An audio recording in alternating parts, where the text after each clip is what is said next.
He's alive.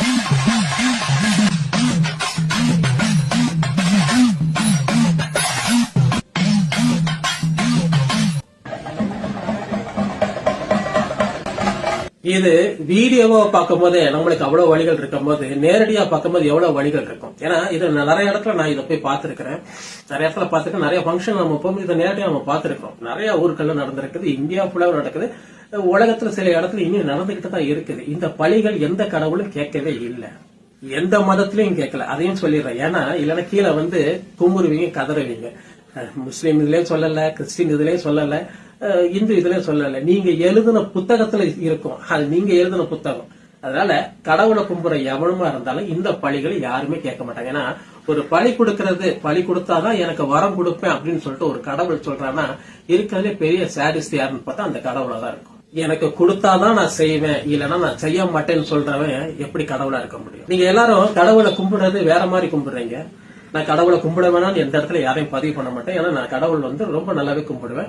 எல்லா மதத்திலையும் போய் கும்பிடுவேன். ஆனா நான் கேட்கறது என்னன்னா, இந்த பழிகள் எந்த மதத்துல எந்த கடவுள் கேட்டிருக்காரு? நீங்க எழுதுற புத்தகத்தை தயவு செய்து தூக்கி எறிங்க. ஏன்னா அந்த புத்தகத்தை எடுத்து பார்த்தனா அது பைபிளா இருக்கட்டும், இல்ல குரானா இருக்கட்டும், இல்ல பகவத்கீதை, எந்த புத்தகத்தை எடுத்து பார்த்தாலும் அதுல நிறைய வன்முறைகள் எல்லாமே இருக்கு. அந்த வன்முறைகள் இனி நம்ம கடைபிடிச்சிட்டு வரணுமா அப்படின்னு சொல்லி பார்த்தா அது வேண்டாம். அதுல நிறைய கேவலமா நிறைய விஷயங்கள் இருக்கும். எல்லா விஷயத்தையும் தூக்கிட்டு இப்படியே வர முடியுமா? முடியாது. ஏன்னா இப்ப நம்ம ஏஐ வரைக்கும் வளர்ச்சி அடைஞ்சு போயிட்டு இருக்கோம். ஏஐ யூஸ் பண்ணி அந்த அளவுக்கு டெக்னாலஜில வளர்ந்துகிட்டு இருக்கிறோம். ஆனா இதுல இனி வளர்ச்சி அடையலையே. நம்ம ஊர் சைடு எல்லாம் போனோம்னா ரொம்ப ஆசையா வளர்ப்பாங்க. அந்த ஆடை அவ்வளவு பாசத்தை கொடுக்கும். ஆடோ மாடோ ஏதோ ஒண்ணு பாசத்தை கொடுக்குது.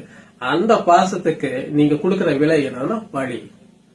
இது சரியான்னு பார்த்தனா ரொம்ப பெரிய தப்பு. நம்ம இன்னியும் காட்டு மிராண்டித்தனத்துல இருந்து வெளியே வரணும். இன்னியும் காட்டு மிராண்டிகளாவே தான் இருப்போம். இது கேட்டனா இது வந்து கடவுள் விஷயம், யாருமே இதை பத்தி பேசாதீங்க அப்படின்னு சொல்லிட்டு இத பத்தி பேசுறோம்னா ஏதோ ஒரு கூட்டங்கள் ஓடி வந்து ஐயோ கடவுளை அவமதிச்சுட்டு அப்படின்னு சொல்லாதீங்க. இது உங்களுக்காக செய்யறது. இது கடவுள் எந்த இடத்துல எந்த கடவுளும் கேட்கவே இல்லை. எந்த மதத்திலையும் கேட்கல. திருப்பி சொல்றேன், எழுதி வச்சத தயவு செய்து பார்க்காதீங்க. அந்த காலகட்டத்தில் எழுதுனது அவனுக்கு பிடிச்ச மாதிரி எழுதியிருப்பான். அதை எழுதி பார்க்காதீங்க. உங்களுக்கு பிடிச்ச மதத்துல கடவுளுக்கு எப்படி கும்பிடணும் இருக்கு, அந்த மாதிரி கும்பிட்டு போலாமே. இந்த மாதிரி பழிகள் கேட்கிற கடவுளா அப்படின்னு ஒரு கேள்வியே இருக்குது.